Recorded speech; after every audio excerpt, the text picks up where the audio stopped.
Bom dia a todos, vamos fazer um react, dessa vez um com o Rubão e o Paulo Cogos, vamos lá ver. E perguntar, mas o cara pode ter um canivete? Ele vai falar, não, canivete pode. A diferença entre você e ele é só a magnitude do calibre. Rapaz, a diferença entre você e eu, sabe, é que você nunca encontrou o mundo real, bicho. Você nunca andou no mundo real, você anda no mundo de sonho. Olha aqui, olha aqui, ó. É igualzinho. Seu problema É igualzinho, é. Você fez isso demais, olha. Soltou. Antes de tudo, esse Rubão é muito engraçado. Tem um jeito de falar muito engraçado. Eu me lembro de outro podcast, aí também com o Três Irmãos, que estava ele e o Miorim, né? Eu já fui no Três Irmãos, já 2 vezes, gosto muito deles, acho eles super divertidos, né? Simpatizo muito com eles. E eu lembro do podcast dele com o Miorim, foi muito engraçado. Fazia tempo que eu não ria tanto quando eu assisti. Esse foi uma das vezes que eu mais ri na vida, quando eu assisti o podcast do Rubão e do Miorim. Então vamos ver. O Rubão sempre a certeza de bom divertimento, né? Pelo jeito que ele se expressa, né? As coisas que ele fala. Ele também tem muito boa presença de espírito, né? Então aí faz a conversa ficar engraçada. Pipa no ventilador. Tá. Eu não acredito que você trouxe isso. Olha aqui, você soltou pipa no ventilador. Tá, você soltou pipa no ventilador. Me dá isso. Me dá isso aqui. Isso aqui. Soltar pipa no ventilador é muito bom. Eu me lembro quando eu era criança, soltar. Sempre fui ruim em pipa quando eu era criança. Tinha uns colegas meus que eram muito melhores, né? Mas pipa é uma coisa que eu guardo com saudade aí da minha infância, né? A gente fazia. Na época chamava papagaio até, né? Não sei de onde é que veio essa expressão, se era do interior de São Paulo ou não. Falta que a gente mesmo fazia as pipas e empinava por aí, era bem divertido, mas eu já confesso que era um fracasso completo. Mas isso aí não me impedia de divertir.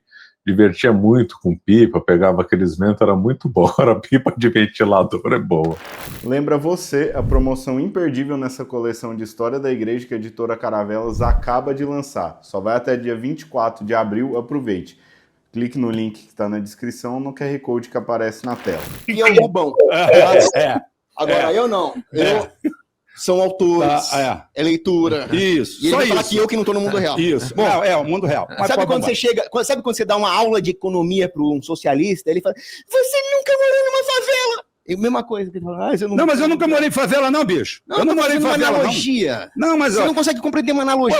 Eu falei que Idade Média, você veio tentando dar uma aula de história lendo o Wikipedia. Mas claro, você falou que esquerda e direita era Idade Média, não era Idade Média. Conceito medieval. Eu falei conceito medieval. Não é um conceito medieval, é um conceito moderno. Conceito medieval. Não, é um conceito moderno. Porra nenhuma. Aonde que 1789 era alguma coisa moderna? Porra nenhuma. A definição de início da Era Moderna é 1789. Beleza, hoje... Rapaz, isso é o seguinte, isso foi... Primeiro, não tem o menor sentido se falar direita e esquerda na Idade Média. Isso não faz a menor lógica nenhuma, né? O conceito de direita e esquerda surgiu justamente dentro do processo revolucionário lá da Revolução Francesa, né? Que começou em 1789. Né? Inclusive a Idade Moderna é definida como começando em 1789. Então aí o Rubão deu uma viajada, né? Isso foi criado há pouco tempo. O cara fala assim, eu estou na Idade Antiga. Todo mundo está na Idade Moderna. Em Roma o cara estava na Idade Moderna. Você chegava e falava assim, eu estou na Idade Antiga. A Idade Média vai começar em 476 depois de Cristo, quando o Império Romano no Ocidente cair. E é o seguinte, a Idade Média vai acabar quando o Império Romano cair, o Império Bizantino. Não, mas aí tá errado, né? Tô falando análise histórica de quem vive hoje, 2025. Aí você classifica Idade Antiga, Idade Média, Idade... Aliás, não, 1789 começa a Idade Contemporânea, perdão, é que eu errei.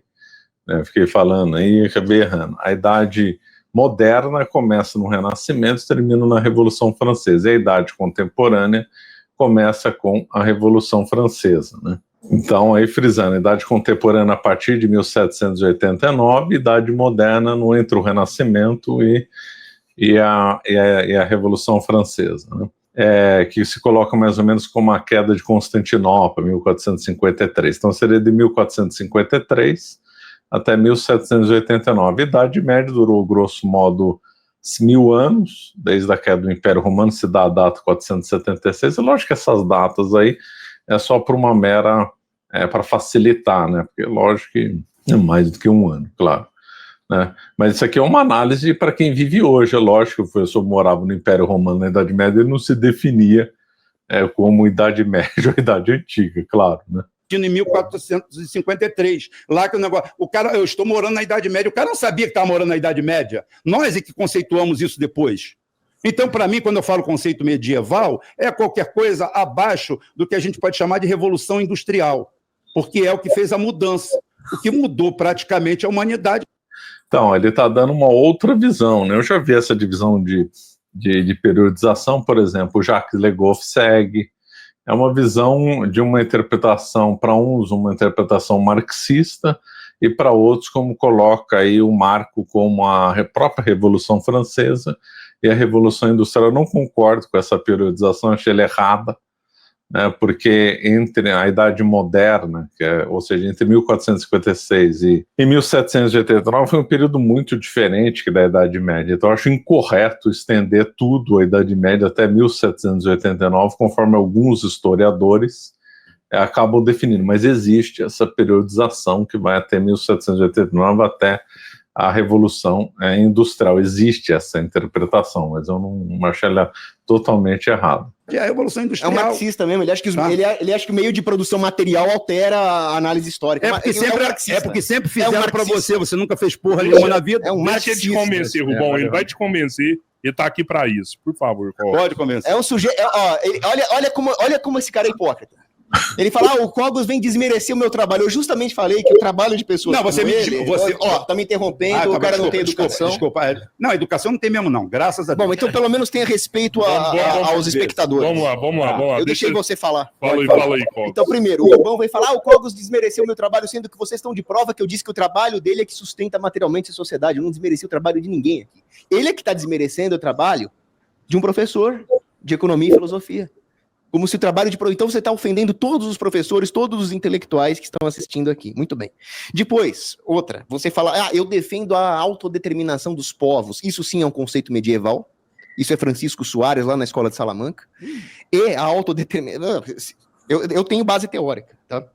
Agora, você não defende... Então, a autodeterminação dos povos, é lógico que a expressão é uma expressão que se usa modernamente, mas conceitualmente é típica coisa, que é uma clara coisa, que é uma... conceitualmente, não com essa mesma palavra, é claro que é uma coisa que a Idade Média aceitava, né? Tanto é que a Idade Média respeitava feudos, etc., era extremamente fragmentada, né? E houve uma teorização de direito internacional dentro da Escola de Salamanca. Aliás, a Escola de Salamanca marcou o grande momento, né, do direito internacional, né? Quer as pessoas gostem ou não, a Escola de Salamanca foi um marco nisso daí.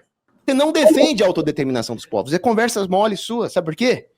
Porque se chegar, por exemplo, o povo gaúcho e falar, o Sul é meu país, tchê, você vai mandar os tanques federais em cima dele, porque você é um nacionalista. Então você não defende porcaria nenhuma. Você fala, somos todos brasileiros.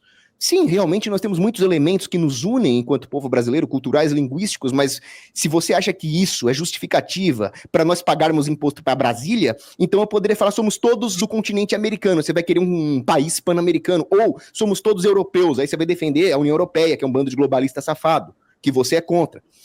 E eu também sou contra. Aí outro vai falar, não, nós somos todos humanos, vamos defender uma aldeia global. Então, que moral você tem para criticar os globalistas? Eu tenho, você não. Depois você, como é que você falou que eu sou um totalitário? Você usou até uma falácia ad Hitlereum aí, bizarra, né? Agora, eu não tô sendo arrogante. O que eu estou sendo aqui é humilde. Sabe por quê? Porque se eu sei uma verdade que você não sabe e eu fico com um cagacinho de falar essa verdade, porque, o que ele vai achar de mim? Ele vai achar que eu sou arrogante. Eu tô cometendo um pecado chamado respeito humano. Eu tô querendo pagar de humilde sem ser. Amiguinho, se eu conheço verdade econômica que você não conhece, eu vou falar assim, a minha teoria econômica é superior à sua. Eu manjo uma coisa que você não manja. E assim, eu não tenho respeito por nada que não esteja coadunado com a verdade. Se eu tenho uma verdade que eu aprendi, eu não sou a verdade é Jesus Cristo, mas se eu aprendi essa verdade, eu vou defendê-la, quer você me ache arrogante, quer não. Aí você vem falar que eu sou elitista. Bom, esse é o primeiro princípio da sindérese, né? Fazer o bem e evitar o mal, ou seja, fazer o bem, o belo e o certo estão juntos, né? São irmãos criados na mesma casa. Então, não tem o belo sem o certo, nem o certo sem o belo. e nem o bem sem o belo e o certo. Essa tríade magnífica, né? Que é bem muito compreendida na Grécia, depois na Idade Média, que hoje é totalmente esquecida, né? Faz parte, então, da sindérese, que é fazer o bem e evitar o mal. Então, a verdade está acima de tudo. Só o Cogos tem razão, está acima das opiniões das pessoas, das afetações e tal. A pessoa, principalmente num debate, tem que colocar a verdade na mesa e defendê-la, né? Isso aí tá certo. Porque o Cogos é um playboy, né? Que tem diploma e ele vem desmerecer um trabalhador com nível de formação médio. Aonde que eu falei isso? Aonde que eu tirei essa carta? Quem tirou essa carta foi você, não fui eu. Pelo contrário, um dos economistas que eu mais admiro é Henry Hazlitt, que não tinha formação de merda nenhuma, mas era um dos maiores economistas autodidatas de todo. Eu cito ele para calar a boca de muito merdinha com doutorado. Filosofia, eu cito sempre o professor Olavo de Carvalho, que não tinha diploma de porra nenhuma também, mas foi um dos maiores pensadores do Brasil. Então, você não me xingue de elitista, porque isso aí depois contra você, você perde sua credibilidade. Depois você fala o seguinte, o anarcocapitalismo nunca foi aplicado. Amiguinho, o que você acha que é anarcocapitalismo? O anarcocapitalismo não é um projeto utópico de sociedade. O anarcocapitalismo é simplesmente uma postura ética baseada em uma moral absoluta, que diz, eu sou contra existir uma sociedade baseada em agressão sistêmica contra interações humanas pacíficas perpetradas por um monopólio da força. O que você chama de funciona ou não funciona? Se eu falo, eu sou a favor de uma sociedade sem estupros, eu sou contra o estupro é errado, a escravidão é errado. Aí você é um sujeito que provavelmente diria, mas sim, escravidão, quem é que vai colher algodão? Eu tô um pouco me cagando quem vai colher algodão. A escravidão é errado. Você se vira, sei lá, inventa outro regime de trabalho, mas que não seja escravidão. Um dia as pessoas vão olhar para essa sociedade de merda que ele fala que é melhor. Ele fala, hoje é o melhor dos mundos, aí é o que tem para hoje, aí mais ou menos esse é o argumento dele, né? Olha para o mundo, olha para a miséria, olha para o sofrimento, para as perseguições, para a censura, para os regimes totalitários do século XX, que vão ficar piores, olha para o terrorismo islâmico, olha para essa merda toda, fala se essa bosta é o melhor dos mundos. Um dia as pessoas vão olhar para o Estado moderno e vão olhar com o mesmo nojo que nós olhávamos para a escravidão, mas tinha alguém que falava, mas se não for o escravo, quem é que vai colher a porra do algodão? Hoje é a mesma coisa. Se não for o Estado, quem é que vai construir estrada? Eu não quero saber quem vai construir a porra das estradas. Escravizar o pagador de imposto é errado, ponto. Se vira para construir a porra da estrada. E sim, no meu livro, O Mínimo sobre o Anarcocapitalismo, eu mostro lá o cara que construiu uma estrada pedagiada e o Estado proibiu ele de fazer isso. A pergunta é, sem a merda do Estado, quem é que vai proibir o empreendedor de fazer estradas? Essa é a minha pergunta. Aí ele vem comparar com o Bom, eu não sou anarcocapitalista, né? Se ele é contra o Estado liberal, também sou. O Estado socialista, também sou. Mas o Estado per si, como entidade, aí não dá para ser contra. O próprio Cogos, se ele defende isso de modo radical, está sendo contraditório, porque na Idade Média vinha um Estado, não era um Estado liberal, não era o Estado dos moldes da Revolução Francesa. Era um Estado descentralizado e fragmentado, mas havia Estado, né? Então, esse anarcapitalismo radical aí está totalmente equivocado. Mesmo que filosoficamente pode-se debater que anarcapitalismo puro nunca vai existir, por razões que não vai dar para explicar aqui. Mas é porque envolve a própria definição de Estado, né? Mas isso aí fica para uma outra conversa. Libéria com Haiti, quer dizer, ele não entendeu. Libéria, Haiti, Somália, são países tomados por senhores da guerra, resultantes de intervenções de globalistas, da ONU, de falsos filantropos que destruíram a produção econômica local. Onde que isso é anarcocapitalismo? Me fala, onde que isso é anarcocapitalismo? Eu falei que é o lugar ideal para o anarcocapitalismo, porque lá não tem Estado. Bom, ele também não entende qual é a minha lógica. Não existia o monopólio da cor. Isso é uma coisa que os anarcas vão ter que explicar. Por exemplo, Somália. Somália desapareceu o Estado como tal, já faz tempo.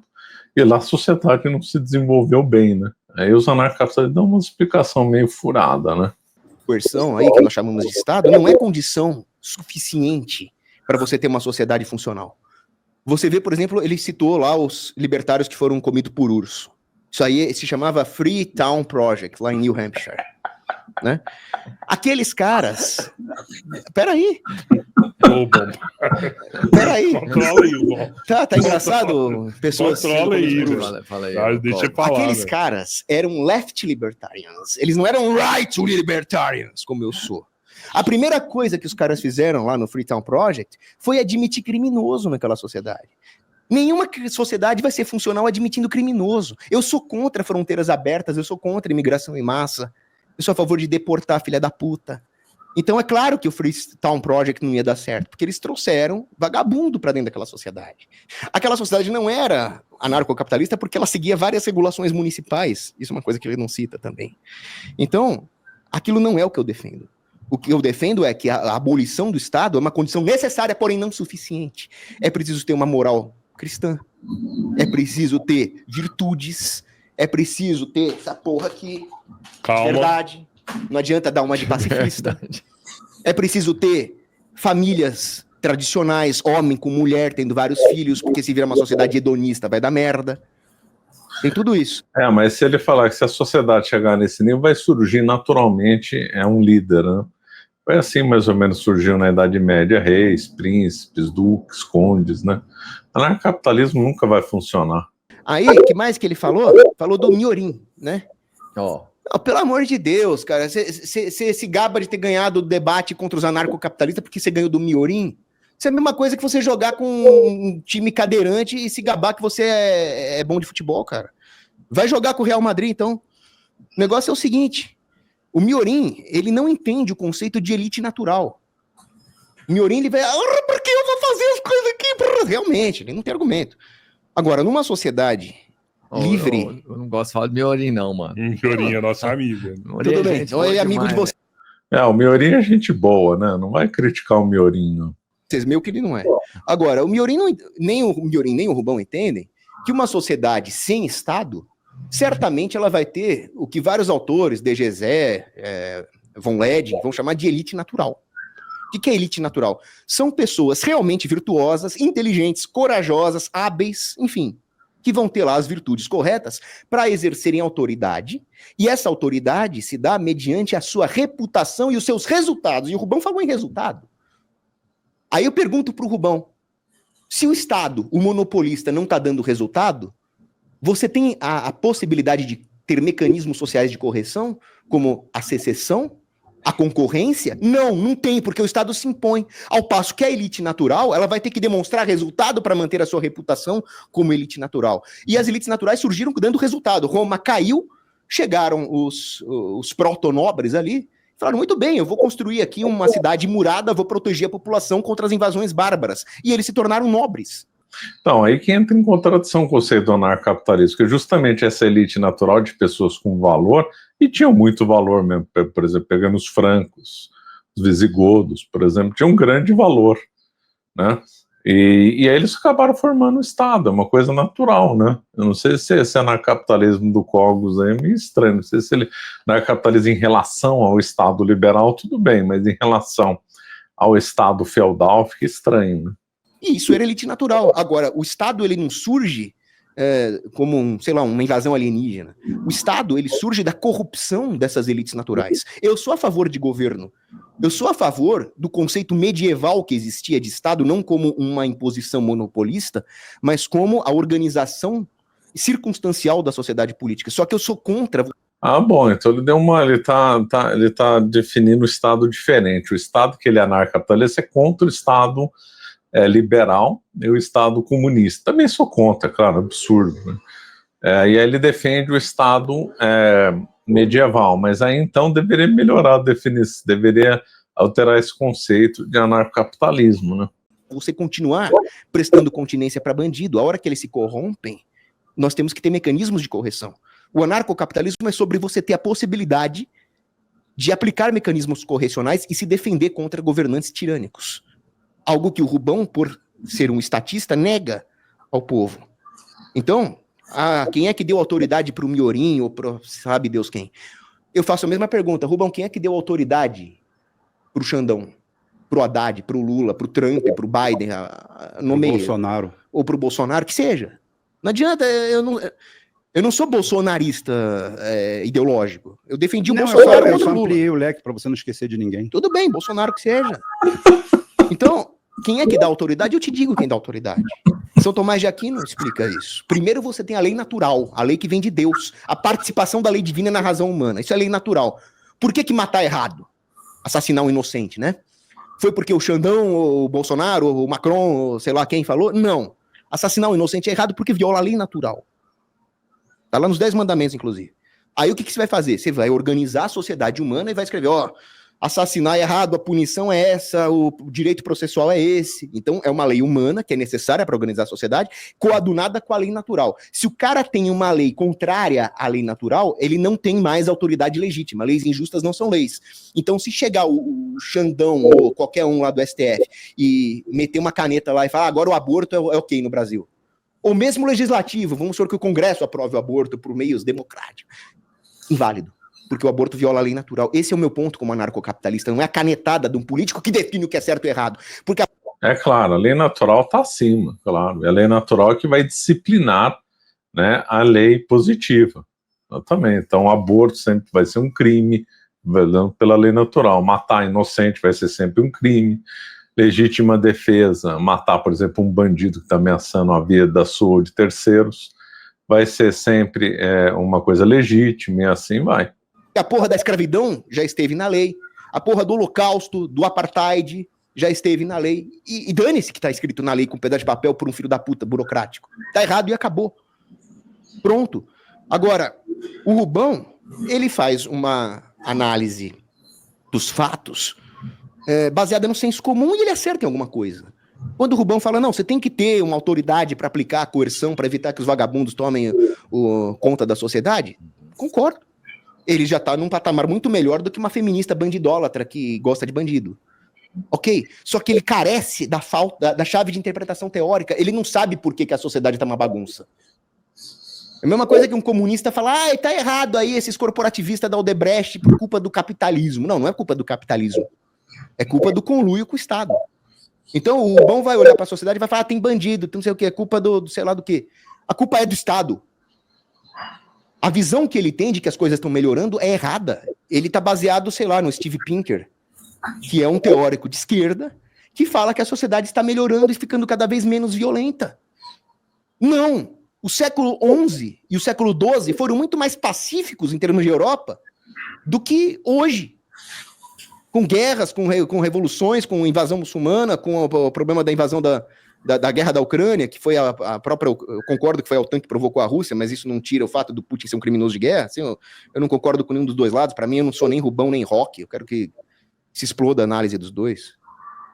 Então, o problema é muito mais profundo do que se é o Zelensky, se é o Putin, se é o partido X ou o partido Y. O problema é a existência de um arranjo imoral per se, que é o Estado. Ele fala, vai dar uma bomba atômica pro pessoal da Idade Média. Mas foi justamente na Idade Média que os caras desenvolveram a teoria da guerra justa.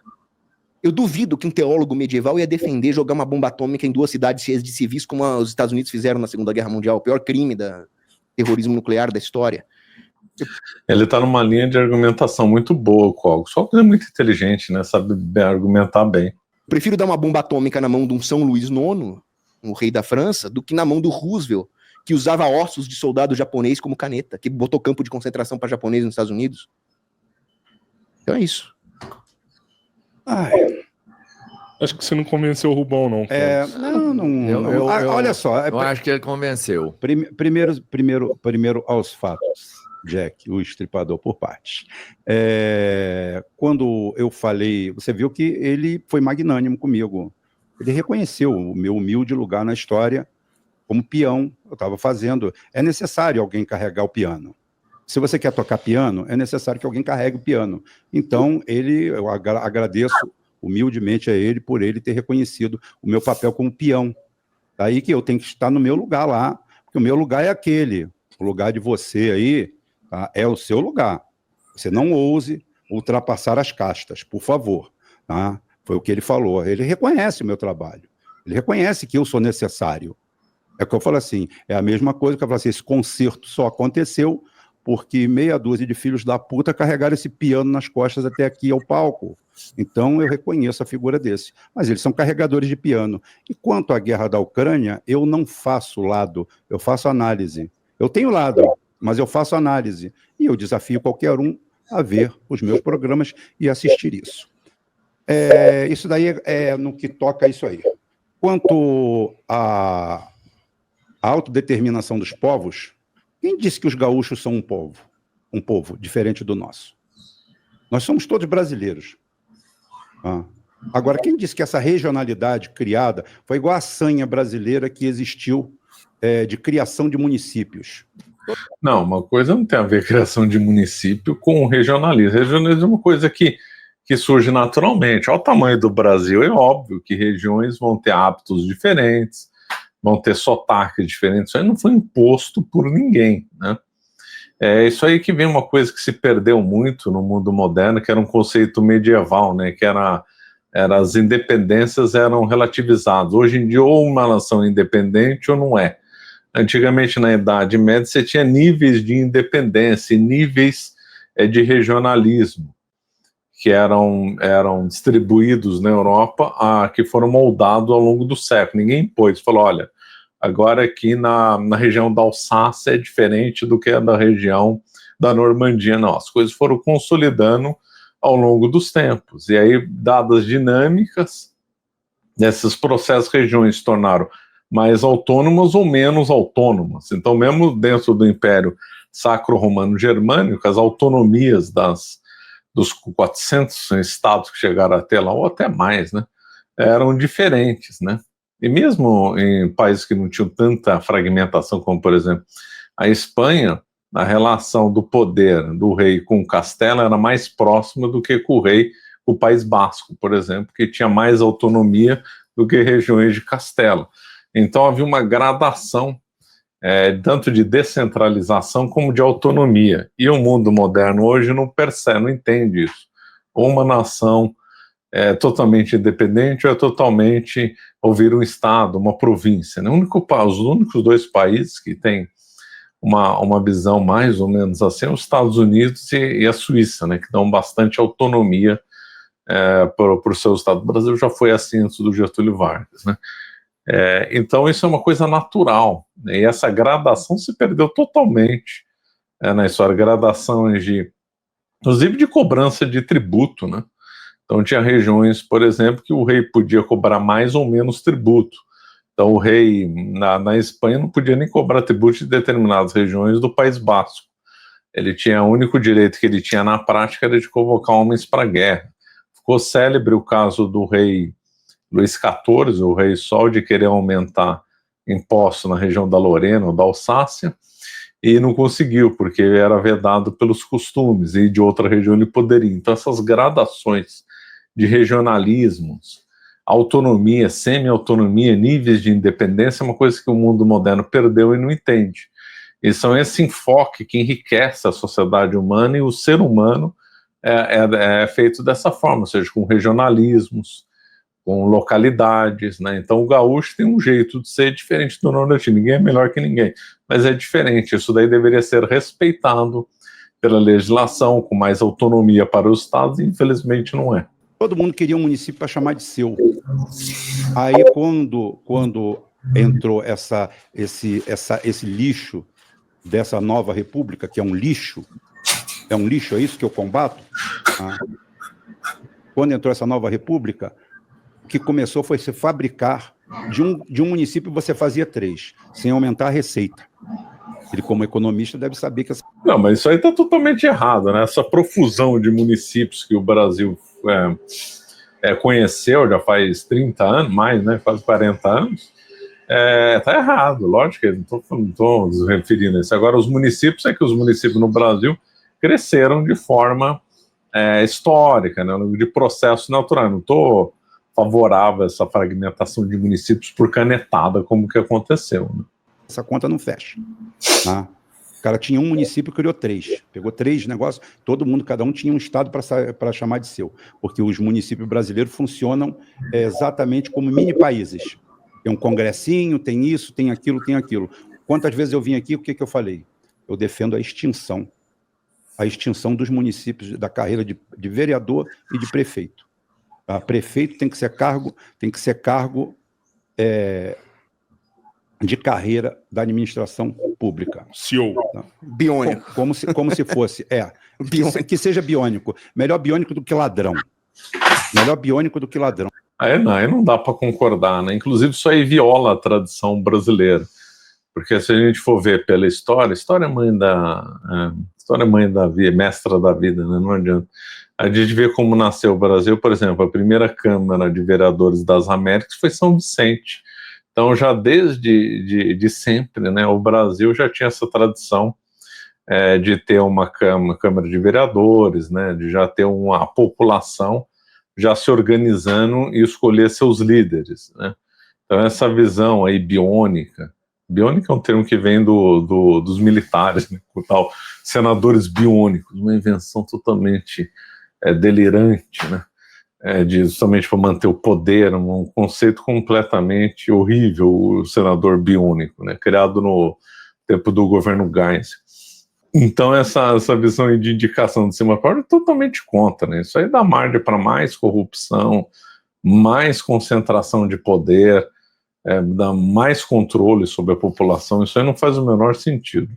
Com a lei justa que você falou, porque você prega para uma sociedade utópica, imperfeita e que nunca vai existir.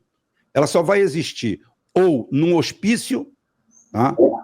Ou então num santuário, onde você vai encontrar tanta gente pensando igual, ótimo. Você vê que a idiosincrasia, ele quer uma sociedade perfeita, onde as pessoas pensem igual, aceitem tudo aquilo, mas ele precisa de arma para isso. A sociedade dele não precisa de arma. A sociedade dele é tão perfeita, essa sociedade anarcocapitalista dele é tão perfeita, que não precisa de armas. Para que eles precisam de arma? Não, nenhuma sociedade é perfeita, nunca vai ter sociedade perfeita. A sociedade medieval foi longe de ser perfeita, estava cheia de problemas. Mas não existe forma que tem formas de organização melhores e formas de organização que são ruins, né? A Idade Média, do ponto de vista de organização política, foi imbatível. Boa parte por causa da alta descentralização que lá havia, né? Essa é uma das razões porque os Estados Unidos e a Suíça funcionam bem. Descentralização e autonomia das regiões, né? Esse é um conceito que a história ensinou como sendo muito bom para a organização política. Uma das razões do Brasil, por exemplo, essa decadência é a falta de autonomia dos estados. Não é só isso, hein? Não é só isso, é também isso. Quem precisa de arma sou eu, que acho que isso aqui é um cipoal. E quando eu falo que o planeta não é violento, o planeta é violentíssimo. O ser humano é violento. Ele é menos violento. Menos violento. Antes não era mais por falta com o que fazer. Você acha que Israel está cometendo um crime terrível em Gaza. Tá? Porque ao invés de procurar os terroristas, está atirando na cabeça de criança, de uma porrada de gente. Aí é o seguinte, mesmo assim, se você remontar à Idade Antiga, Israel teria entrado lá e degolado todo mundo. Teria ninguém vivo lá. Porque era isso que se fazia. Entrava numa cidade e nem um cachorro, nem um gato ficava vivo. E quem sobrasse virava escravo. Era assim, os conceitos que eram. Outra coisa que é o seguinte, quem é inimigo do Estado, sou eu. Quem é inimigo do Estado é ele. Eu sou pró-Estado. Eu nunca tive um cargo nomeado na minha vida. Nunca. Já me ofereceram várias vezes, eu não quis. Não aceito. Não aceito. Não quero cargo nomeado, porque se você tem um cargo nomeado, você é dependente de alguém, alguma coisa. Tá? A hora que você não for mais necessário dentro daquele quadro ali, você está fora. Então eu nunca aceitei, eu não tenho cargo nomeado. E outra coisa, o que eu falo, eu pratico. Paulo Cogos é contra o Estado, ele foi candidato, ele foi lá do fundo partidário e pegou 100 mil. E ele é contra o Estado, é contra o dinheiro do Estado, ele é a favor do anarcocapitalismo. Tá? Aí ele foi lá, pegou para usar na cabeça, é legítimo. Mas é o que eu falo assim, filosoficamente, dentro da aplicação do que ele pensa, e do que ele fala para os outros de Estado, é isso aí? Faças o que eu digo, mas não faças o que eu faço? É assim que funciona? Tudo isso aí floreado com fulano de tal, São Tomás de Aquino, bota um aqui, bota outro lá, começa a Sociedade dos Poetas Mortos para corroborar aquilo que você está falando. A sociedade dele, isso aqui é uma discussão inócua, tá? Como eu falei, a sociedade dele só dá certo num santuário ou num hospício, onde você consegue pegar um grupo e transformar ele homogeneamente. Porque nós não temos isso. Nós vamos partir para uma estrutura. Isso daí é uma revolução. Isso daí, a sociedade que o Miorin está criando é a revolução dos bichos, de George Orwell, já que ele gosta de citação, George Orwell, tá? A revolução dos bichos, onde os porcos tomam conta da fazenda e simplesmente é uma crítica frontal de George Orwell ao comunismo, tá? Que na realidade o que ele cria é um conceito comunista, uma comunidade, onde você escolhe as pessoas. Você vê que isso lembra uma piada, né? Da época da campanha do Jimmy Carter ainda, né? O Jimmy Carter entrou em 76, né? Quando ele foi candidato, ele entrou em 77 a presidente dos Estados Unidos e disse que ele estava passando com a comitiva e tinha uma briga num ônibus lá e o pessoal falando, o que era? Os negros sentavam no fundo, e os brancos sentavam na frente. E os negros estavam brigando. Agora o seu Carter ganhou, a gente pode sentar onde você quiser. Todo mundo. Aí estava passando, é uma anedota, né? Chama ele para resolver o problema. E ele falou, realmente, de hoje em diante aqui não tem mais negro, nem tem mais branco. Agora, todo mundo é verde, que é a cor da minha campanha. Beleza. Quando todo mundo parou, aplauso, tudo isso aí, reclamação. Mas agora vamos botar ordem nisso aqui. Os verde escuro ficam no fundo e os verde claro ficam na frente. Ou seja, você acaba com o Estado, mas daqui a pouquinho você começa a criar uma hierarquia que se transforma em Estado, do mesmo jeito. Só que ao bel prazer e ao gosto deles. Isso daí não tem nada de revolucionário. Isso aí se chama luta pelo poder, de uma forma ou de outra. Tá? Você quer o poder. Você quer que o seu conceito prevaleça, você quer que o que você fala prevaleça e que o do outro seja anulado. Tá? Então é o seguinte, o que é uma luta pelo poder. Como eu falei, eu já chefiei 200 homens num lugar só. Eu fui supervisor de unidade marítima. Tá? Eu trabalhei com gente. E trabalhar com gente é foda. Trabalhar com gente, você com, teoricamente, o poder na mão ali, porque você é o supervisor, você é o chefe, e você tem 200. Não estou falando 200 mil, nem 200 milhões. Estou falando que você tem 200 homens ali. Tá? Cara, com tudo na sua mão, porque realmente, num local de trabalho, você é o soberano. Você é o representante da empresa, você é o gerente do contrato, você é o fiscal do contrato, você está ali, você é a autoridade máxima, você ali é soberano. Você tem uma soberania que nem o presidente tem, dentro daquele microsistema, naquele momento. Cara, ali você tem problemas seríssimos. Por último, você tem que chamar um no canto, chamar outro no canto, daqui a pouco você tem que pegar 1, 2, 3 e falar assim, cara, eu tenho que demitir vocês. Eu não tenho jeito, não tenho condições de eu ficar com vocês aqui. Tá? Eu tentei de tudo, eu fiz de tudo. Meu cara tá aí pro Brasil inteiro ver. Muita gente trabalhou comigo, muita gente me conhece, sabe como é que eu sou. Então é o seguinte, o que eu prego, eu faço. Eu posso estar errado. Já falei, volto atrás e reconheço o meu erro a qualquer momento. Já fiz isso várias vezes em público. O Lano, errei com você ontem. Ó. Você falou que estava certo. Tá aqui, não tem esse negócio não. Agora, não sou dono da verdade e procuro sim, dentro desse caos que nós vivemos, na prática, hoje, agora, apresentar dentro dos modelos que nós temos, apresentar um conjunto de ações e atitudes que façam melhorar isso aqui. O que eu falei para você? São 200 milhões de habitantes. São 8 milhões e meio de quilômetros quadrados. É um transatlântico. Transatlântico não dá cavalo de pau. Transatlântico, você não vai fazer uma curva dentro de um quarto. Você vai girar o timão aqui, ele vai começar a fazer a curva, vai rolar 5 milhas até fazer a curva. Ótimo. Por que ele vai levar tudo isso aí? Pelo tamanho, pela inércia, por tudo isso aí. Fora disso é utopia. Eu quero que você gire no próprio eixo. Não dá para girar, bicho. Não dá. Não dá. Você quer, mas não vai ter. Então é o seguinte, o meu é o mundo. São duas coisas completamente... Eu estou falando nacionalismo, que é uma modalidade. E tem cara que é nacionalista de esquerda, tem cara que é nacionalista de direita. Eu hoje não consigo aproximação com nenhum deles, porque tudo isso aí que ele falou, concordo. Essa turma de esquerda é nojenta, fétida, eu todo dia meto pau. O que eu falei? A primeira coisa, se eu fosse presidente, a primeira coisa que eu faço, tá? Eu implodo toda a Universidade Pública Brasileira, para começar do zero. Toda a Universidade Pública Brasileira eu vou implodir. Implodir, para começar do zero. DCE, o cara vai fazer na puta que o pariu, não dentro da unidade. Você vai entrar lá para estudar naquela porra, porque aquilo é do Estado. Aquilo pertence ao Estado, pertence a todos nós.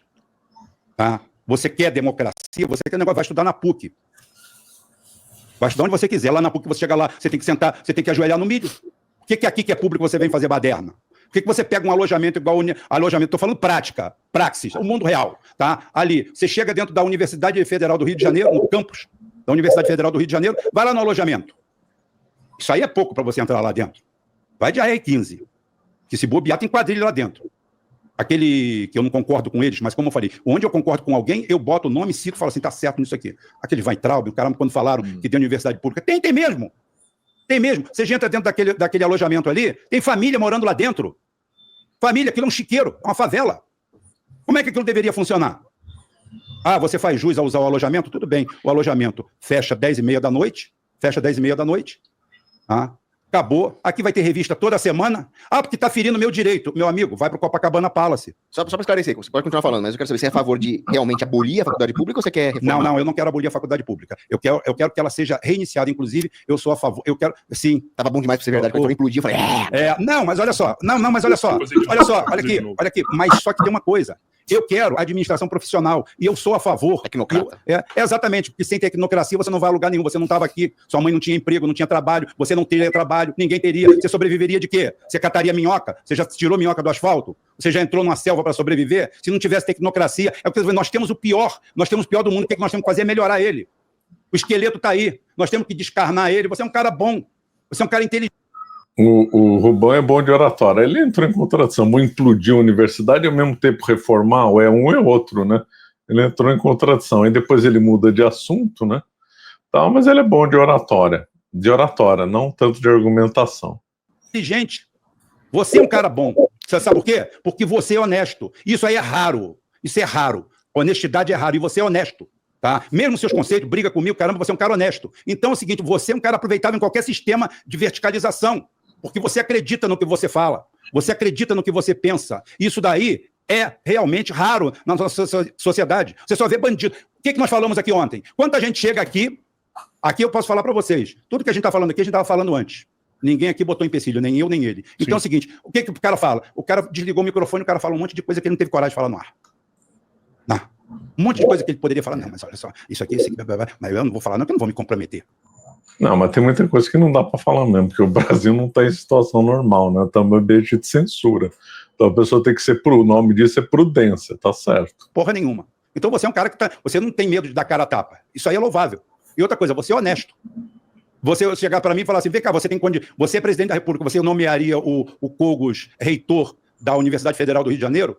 Ah, ou da USP? Oh, sim, tranquilamente. Porque eu sei que vai ter honestidade. O que não tem ali é honestidade. O orçamento come. Por exemplo, existe uma falácia na educação brasileira, dizer que o Brasil gasta pouco com educação. O Brasil gasta mal com educação. O Brasil não gasta pouco com educação, não. Vai lá ver quanto que a Rússia gasta com educação. Vai lá ver. A população é diferente também, né? Não, é claro. É claro. Tem gente que mora na universidade pública há 30 anos e está lá como ativista. O cara mora lá dentro. Já foi jubilado, mora lá dentro. Então é o seguinte, e outra coisa, eu sou a favor da universidade pública não privatizada, porém paga. Então já é paga. Tá. É o seguinte, ela paga. Agora é o seguinte, o que você acontece? Você tem tantas vagas que você vai dar de bolsa para quê? Para cotista? É verdade, a universidade pública já é paga, nós é que pagamos pelos impostos, né? Então essa é uma coisa que a gente tem que frisar, a gente esquece, né? O Estado não dá nada. O Estado não gera riqueza, toma riqueza do pessoal que trabalha e distribui mal essa riqueza, né? Que cota, rapaz? Tem cota para ninguém, não. Agora estão criando cota até para LGBT. Que vergonha é essa? Isso é uma vergonha, isso é uma humilhação para todos nós. É uma humilhação para mim, para você, para qualquer um. Cota para isso, cota para aquilo outro. Rubão, você não vê que a cota é o sintoma, mas a doença é a existência de qualquer coisa pública? Não. É desse pessoal que está deteriorando isso. Por exemplo, como eu falei, é difícil me achar, Cogos, é difícil me achar no algoritmo, porque eu não tenho um pensamento uno em torno de uma coisa. Por exemplo, tem que ter a atitude que o Trump está tendo lá nos Estados Unidos, com o wokeismo, com o identitarismo. É meter a porrada. Meu amigo, olha só, volta para o mundo real. O mundo real não é esse. O mundo real não é esse. Você não vê que isso é tira bom, tira mal? Não. Primeiro entra os democratas, vão cortar pinto de criança. Entra o republicano, agora não vai mais cortar pinto de criança. E nós continuamos pagando imposto para um bando de satanistas pedófilos. Nós temos, olha só, os impostos eles têm que ser justos. Nós pagamos impostos injustos. Tem um vídeo meu de 1 minuto e meio viralizando na internet, desmascarando, a ponto que ninguém faz. Fala assim, cara, o imposto mais vergonhoso que o cara paga no Brasil é o IPVA. É a maior ladruagem, a maior fonte de ladruagem, de rapinagem que existe no Brasil, é o IPVA. Também é. Não, mas... IPVA é um absurdo, uma coisa criminosa. O IPTU, bom, toda a estrutura tributária, não só do Brasil, do mundo, é irracional, é um roubo atrás de outro. O IPVA é uma vergonha, concordo, claro. Também IPTU também, imposto de herança também, outro absurdo. Imposto de renda também, tinha que ter uma reestruturação completa também. Mas o IPVA é pior de todos. Deixa eu só ir no banheiro, mas eu queria saber qual o imposto que não é roubo. Não, para com isso, para de você chorar, Vai lá, porra. Volta com a K-47, foi lá pegar a K-47. O magnata não quer pagar imposto, tá. Rubão. Oi? Magnata não quer Não pagar quer, não imposto. quer. Todo mundo tem que pagar imposto, não adianta, tá? O Estado Todo tem mundo que ser pagar forte. O Estado tem que ser do tamanho que ele deve ser. O Estado tem que ser justo. Porra, olha só, ele não tem idade, você também não tem. Eu vivi o governo, eu vivi a ditadura militar, eu cresci com a ditadura militar. A ditadura militar teve um período muito ruim, a inicial, e depois, em 68, nós entramos no milagre econômico brasileiro. Tá? 68 até 78. Por incrível que pareça, por isso que eu não tenho medo de falar as coisas, por incrível que pareça, o período de maior crescimento do Brasil, o período de maior crescimento do Brasil foi exatamente embaixo do AI-5 e do Estado Novo. Ah. O Brasil foi o país que mais... Primeiro, os fins não justificam os meios, né? Os dois períodos, tanto o Estado Novo do Getúlio Vargas como a ditadura militar no Brasil, foram péssimos. Coisa horrível, mataram inocentes, perseguiram gente, deram punições que não, sem processo. Foi um horror, tanto um como o outro. Fim não justificam os meios, né? E depois, crescimento econômico não é assim, pronto, cresceu bastante, é uma maravilha. Por exemplo, a China cresceu bastante, é uma maravilha viver lá na China, uma ditadura brutal, né? Então não é assim, cresceu, tá bom, né? Há outros indicadores também que têm que ser analisados, né? Lembrando que também se cresceu muito na época do Juscelino Kubitschek também. Cresceu no mundo de 1930 a 1980. 50 anos. 50 anos, o Brasil foi o país que mais cresceu no mundo. Não fui eu que criei esse número. 1930, aí é o seguinte, aí você faz o seguinte, bem, foram 15 anos de governo Getúlio, que era considerado uma ditadura. E em 1980 você tinha 16 anos de governo militar. Ou seja, em 50 anos, 31 anos foi sob um regime de exceção. Ou seja, quase 70% do período, foi sob um regime de exceção. Então é o seguinte, o que acontece? Nós temos uma elite política canalha, bandida, quadrilheira, que é a pior do mundo. A pior do mundo. Porque a gente tem que falar pior do mundo, porque o Brasil está no G20. O resto, todo mundo é figurante. Eu estou falando países com pelo menos um PIB de $1 trilhão para cima.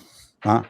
Então é o seguinte, aí você vai ter 20 países, mais ou menos, no mundo, mais ou menos 20 ou 25 países, com um PIB acima de $1 trilhão. Tá? O Brasil criou a pior elite, e a pior desgraça que nós criamos foi essa nova república. Isso que está aí, a república do vai passar, que eu sacaneio e ridicularizo, que eu chamo que é a república do Chico Buarque, que se exila em Paris, Márcia Tiburi, que se exila em Paris, com o marido recebendo salário de juiz. Aí, agora acho que lançaram um livro, né? Cartas do exílio entre Márcia Tiburi e Jean Willis. Eu recomendo, tá? Quem quiser me dar um se for em folha fina para limpar a bunda. Já você deu espaço para você, Clóvis, mas eu tenho hora, assim, você manda muito bem. Mas tem hora que eu acho que você se perde, assim. Por exemplo, você fala que o Estado tem que ser do tamanho do que tem que ser. Exatamente. Né? O Estado ele tem que intervir a hora que precisa, o Estado tem que se afastar a hora que precisa, o Estado tem que estar presente vendo tudo que está acontecendo. Né? E aí, ao mesmo tempo que você fala isso, você vai e critica cotas para LGBT. O Estado não tem que fazer algo para tirar essas pessoas da prostituição, tirar essas pessoas do salão de cabeleireiro, não tem que dar oportunidade para colocar essas pessoas na universidade pública. Essa hora o Estado tem... Foda-se que essa espingarda para lá. Sabe? Essa hora não tem que tirar o Estado não tem que intervir, fazer algo. Tem um problema ali, porra. Tem um problema ali. Não tem que fazer?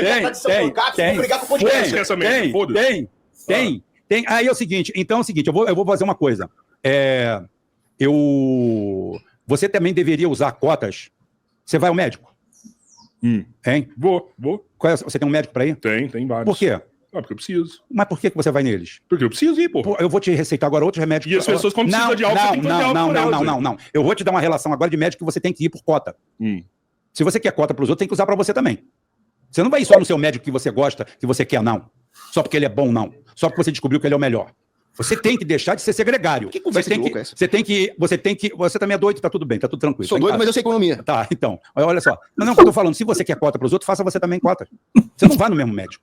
Tem aquele médico ruim que todo mundo fala que quem vai lá morre. Você vai nele também, porra. O que a gente tá falando? Ele está falando de cota. Que cota, cara? Privatiza tudo, cada dono de universidade privada que decida o seu processo seletivo. Eu não tô nem aí pra isso, cara.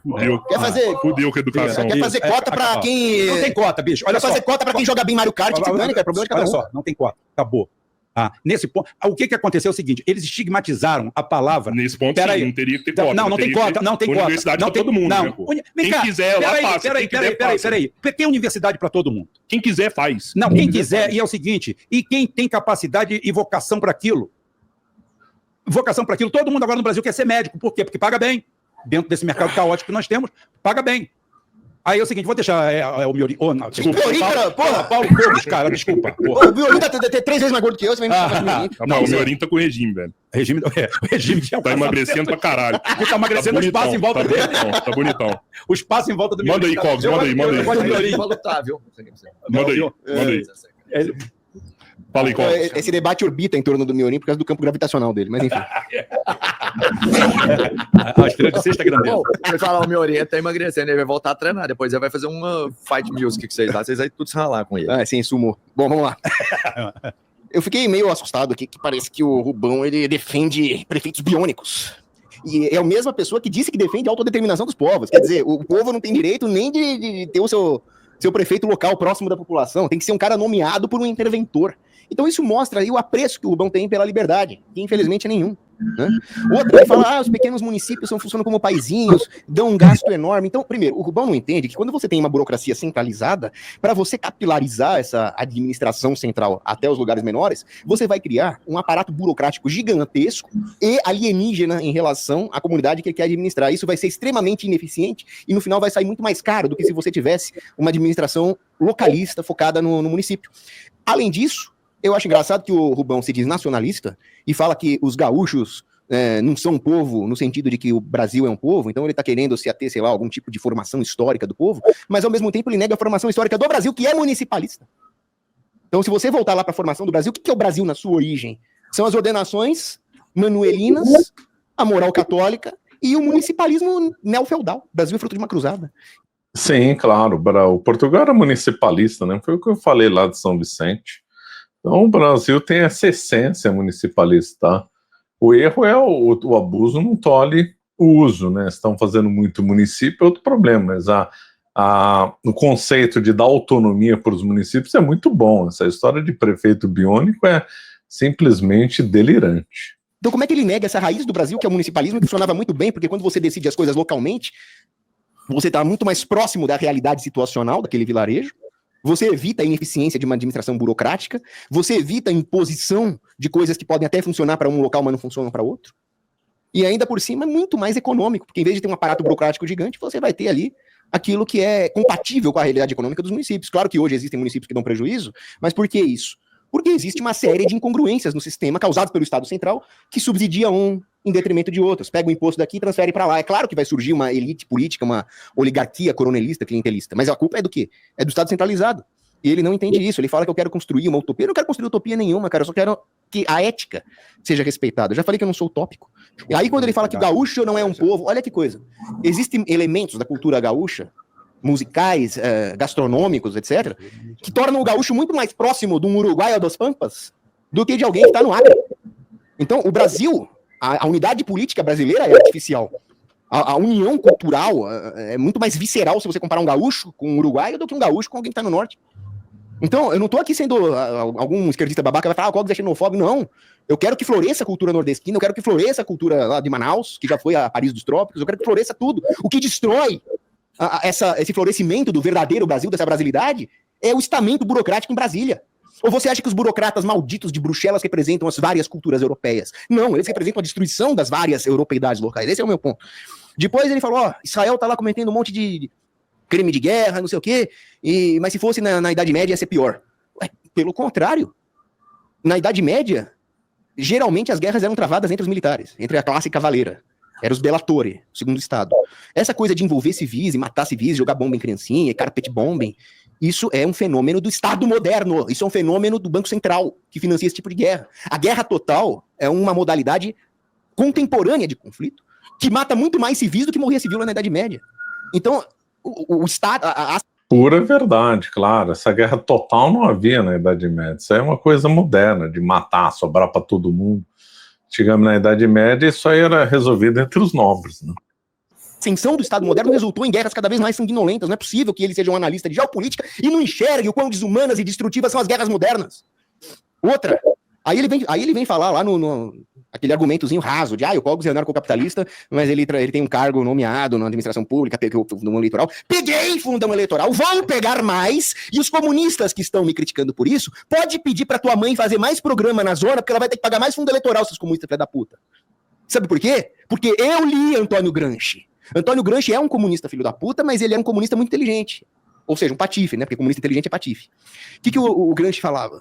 Que é preciso ocupar os espaços, é preciso ter hegemonia, ocupar a mídia, ocupar os cargos políticos. Olavo de Carvalho, do lado correto da força, falava, sim, é preciso ter conselheiros tutelares de direita, é preciso ter militares de direita, é preciso ter juízes de direita. Então é preciso fazer um contra-Gramsci, é preciso ocupar os espaços.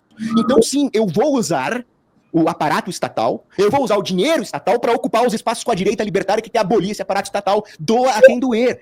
E eu nunca escondi isso igual o MBL, esses sim são hipócritas. Eu não vou pegar fundão, eu sou limpinho. Agora estão pegando. Cadê o pedido de desculpa do MBL para mim? Não vão, porque são covardes. São massa auxiliar. São linha auxiliar do sistema. Agora eu me pergunto, Rubão, se um escravo usa a estrutura do engenho e da senzala, isso significa que ele está compactuando com a escravidão? Ou significa que, infelizmente, ele está, contra sua vontade, inserido no modo de produção escravagista e que, pelo menos, alguma coisa ele possa ter, que é, pelo menos, usar a estrutura da senzala, já que ele injustamente foi escravizado ali. Aonde que eu fui contra aquilo que eu defendo? Boa linha de argumentação. O Cogos, ele argumenta muito bem, ele tem bastante conhecimento histórico, ele tem apreço, né, ele é incisivo, né, ele tem um certo apreço pela fundamentação histórica, o que é muito bom. O Rubão não concorda com essas ideias, todas as ideias dele não dá, né? Aquela contracota, assim, nisso, ele tá certo, mas aquelas visões de Estado, aí não dá para engolir. O Rubão, ele é bom só de oratória, retórica, faz apelo à autoridade, à própria autoridade. Eu mandei 200 pessoas, aí tá firme e tal, sabe se impor numa discussão, mas o Cogos é superior porque ele tem uma bagagem histórica melhor, ele tem uma linha de argumentação melhor, né? Defender. Eu nunca falei que eu sou contra pegar o fundão, eu nunca falei que eu sou contra usar a arma do inimigo contra o inimigo. Eu seria um hipócrita se eu fizesse outras coisas. Se eu fosse num restaurante e pedisse CPF na nota, aí eu seria hipócrita. Eu nunca faço isso. Porque o meu amigo é o dono do restaurante, não o Estado. Não posso entrar em mais detalhes, senão o Xandão manda me buscar aqui. Né? Agora, uma coisa que ele fala, que o Rubão falou, foi o seguinte... Sempre que houve, sei lá, ele citou 1984, né? A ideia de derrubar uma certa tirania, depois veio uma tirania pior. Então, você teve a Revolução dos Bichos, depois os porcos tomaram conta da fazenda, e os porcos se tornaram pior do que os antigos tiranos humanos, né? Nisso, o Rubão tá certo, mais uma vez, na análise do fenômeno em si. Mas ele não está indo nas causas do fenômeno. Aí eu vou citar outro autor, Gustave Le Bon, que escreve sobre a psicologia das multidões e trata da questão revolucionária. Ele fala o seguinte: por que a Revolução Francesa... O Gustave Le Bon, que traz esse livro, é imperdível. Esse livro todos deveriam ler. É um livro realmente muito bom. Vale a pena ler. Tirou o Estado absolutista e colocou coisa pior no lugar. Que foi o Grande Terror, a Assembleia Nacional, depois o Napoleão, que foi outra merda. Depois, você vê a França hoje, ela nunca esteve uma merda tão grande. Então, realmente, os revolucionários tiram um tirano e colocam coisa pior. A Primavera Árabe fez exatamente isso. Tirou lá o Mubarak, o Gaddafi, e colocou o Estado Islâmico no lugar. Por que isso acontece? Será que, então, que toda a resistência contra a tirania está fadada a resultar numa tirania pior? Não, per se. É claro que o homem tem que resistir à tirania. Só que qual é o problema? O problema é que o Gustave Le Bon fala, as pessoas temem a liberdade, elas têm a ilusão elas têm a ilusão de que o povo, na sua ordem espontânea, nas suas relações naturais, é fraco e precisa ter um Estado. Essa é a mentalidade do Rubão que fez com que as revoluções resultassem em coisa pior. Não é a minha. Então, enquanto você quiser tirar o tirano, mas manter a estrutura de poder, você vai ter problemas. Quando você quiser tirar o tirano, mas continuar achando que tem que ter um tirano melhor, você vai cair na utopia que ele defende. Ele fala, por exemplo, temos que acabar com essa baixaria de agenda woke, de cota para LGBT, não sei o quê. Concordo, mas, mais uma vez, o problema não é... A cota para LGBT lá na faculdade, na Unicamp, realmente é uma coisa absurda. Mas isso é o sintoma da doença. A doença é a existência de uma faculdade pública. Por que o cidadão de bem tem que ser roubado pelo Estado para financiar a faculdade? Ah, não, eu vou colocar um reitor de direita, eu vou mandar os vagabundos estudar, eu vou mandar os maconheiros virar gente, não sei o quê. Por que você acha que o Estado, que é um monopolista da força, vai seguir a sua ideia, Rubão? Por que o Estado vai falar, não, peraí, pessoal, para tudo, vamos ouvir o Rubão. Rubão, você agora decide o que nós vamos fazer com a faculdade. O Estado não vai ouvir o Rubão. O Estado vai caminhar sempre para a esquerda. Porque um povo contaminado pela agenda woke, um povo contaminado pelo vício, nunca vai se libertar. Então é claro que o Estado vai promover o vício, não a virtude. Então eu me pergunto, por que o Rubão quer manter essa estrutura maldita? E fala que eu sou utópico se a definição de estupidez é fazer a mesma coisa esperando resultados diferentes. O Estado fracassou. O Estado resultou em todas as principais tragédias da história da humanidade. Acabou, não tem mais como continuar com isso. O Chaucer, que foi um grande poeta, ele escreveu lá nos anos 1300. Ele escreveu, o povo não aguenta mais a tirania. E 700 anos depois, essa merda só piorou. O poder do Estado só aumentou. E o Rubão acha que tá tudo bem com isso, ele é nacionalista. Que não é nacionalista, cara. O nacionalismo não tem nada a ver com o verdadeiro patriotismo. Porque ele esmaga o povo, ele esmaga as pequenas pátrias. Ele é uma ilusão. A lógica do nacionalismo resulta, na sua consequência, no globalismo, que ele muito bem critica, mas não está enxergando qual é a fonte do problema. E aí ele fala, não, eu sou um tecnocrata. A tecnocracia é uma doença. A tecnocracia é a substituição da sabedoria, da prudência por uma elite de oligarcas que contratam intelectuais para dizer que o governo deles é científico. No começo desse debate ele me critica. Esse ponto é bom. A tecnocracia nunca vai funcionar, porque é justamente isso. Esse povo esperto que manda, que é rico, que tem poder, vai contratar pseudocientíficas para avalizar o que eles estão fazendo. O mundo hoje vive uma ditadura cientificista, né? Então se contratam aí pseudocientistas aí com um monte de título para avalizar quem manda no mundo. Os cientistas avalizam quem manda no mundo esse projeto, essa agenda, né? Haja vista essas coisas ligadas ao meio ambiente, né? Então esse negócio de tecnocracia, do que tem mais valor, do que sabe mais, isso nunca vai funcionar. Quem manda vai contratar um monte de cientista, pagar bem para avalizar as agendas, claro, né? Criticou injustamente, falando que eu sou um elitista, mas ele quer dar poder para uma elite. Quem é o elitista aqui? Ele está desprezando a prudência do cidadão comum e administrar a própria vida para dar poder para um tecnocrata que acha que sabe mais da vida do cidadão do que o cidadão, e eu é que sou um elitista, porra. Outra coisa, ele veio falar em milagre, falando que na época do governo Médici, o Brasil cresceu não sei quantos % ao ano, 2 dígitos por ano, aquilo foi um milagre. Meu amigo, milagre quem faz é o nosso Senhor Jesus Cristo, cara, para de idolatrar o Estado. Não gosto do Roberto Campos, esse sim um hipócrita, grande frasista, genial, mas ajudou a criar o Banco Central, ajudou a criar o BNDES, esse sim é um hipócrita que não faz o que prega. Mas independentemente disso, o Roberto Campos falou muito bem, o milagre econômico do governo Médici não foi outra coisa senão uma bolha inflacionária. Bolha inflacionária não é crescimento real, o Brasil não estava produzindo mais trator, o Brasil não estava produzindo mais máquinas agrícolas, o Brasil não estava produzindo mais vestuário, era só números inflacionados. A bolha estourou como todas as bolhas econômicas estouram. Não é isso que eu defendo. Aí, uma coisa que até ele falou, o engraçado aqui, o Brasil cresceu sob o AI-5. Olha, eu não tenho nenhum problema com o regime militar reprimir comunista. Não tenho nenhum problema com o regime militar cancelar a CPF de guerrilheiro comunista lá no Araguaia. Agora, você cancelar o habeas corpus, que foi o que o AI-5 fez, você censurar artista, você censurar humorista, que foi o que o AI-5 fez, o que ele está fazendo? Ele está fazendo exatamente o que o Benjamin Franklin falou para não fazer. O Benjamin Franklin falou, um povo que aceita perder liberdades eternas em troca de segurança temporária vai perder as duas coisas e não merece nenhuma. Então você aceitar que o regime militar tire o habeas corpus de inocentes em nome da segurança, qual foi o resultado disso se não a tomada de poder pelos comunistas? Muito bom argumento, gostei de ver, exatamente o que eu falo do governo militar, né? O AI-5 foi absurdo, uma coisa criminosa contra o Brasil. Não deu certo. Hoje o habeas corpus da Débora, do Santos, o habeas corpus do Daniel Silveira, foi tudo cancelado, né? Agora, quem é que começou com isso? Foi o AI-5 que ele falou que resultou em, sei lá, em crescimento. Pelo amor de Deus. Nós temos que ter ética. A ideologia do crescimento pelo crescimento é a ideologia da célula cancerígena, cara. Eu não sei se vocês sabem, né? O melhor, já que ele quer território novo, eu vou dar um território novo para ele. Bom, chega aí. Bom, teve o debate aí, teve grandes momentos, teve momentos de diversão. Esse Rubão é muito engraçado, figura divertido. Mas ele, agora falando sério, ele tem uma oratória boa, tem até uma boa retórica, mas as ideias dele não são as melhores. O Cogos, ele tem uma bagagem cultural, uma linha de argumentação muito melhor, ele sabe bastante história, então, a meu ver, aí o Cogos acabou ganhando, né?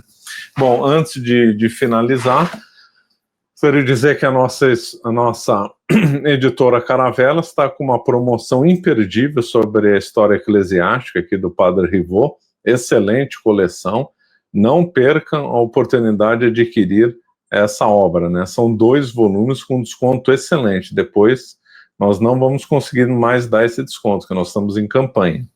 Então não percam a oportunidade de comprar esse excelente livro, o link está na descrição. Vamos ficando por aqui e obrigado.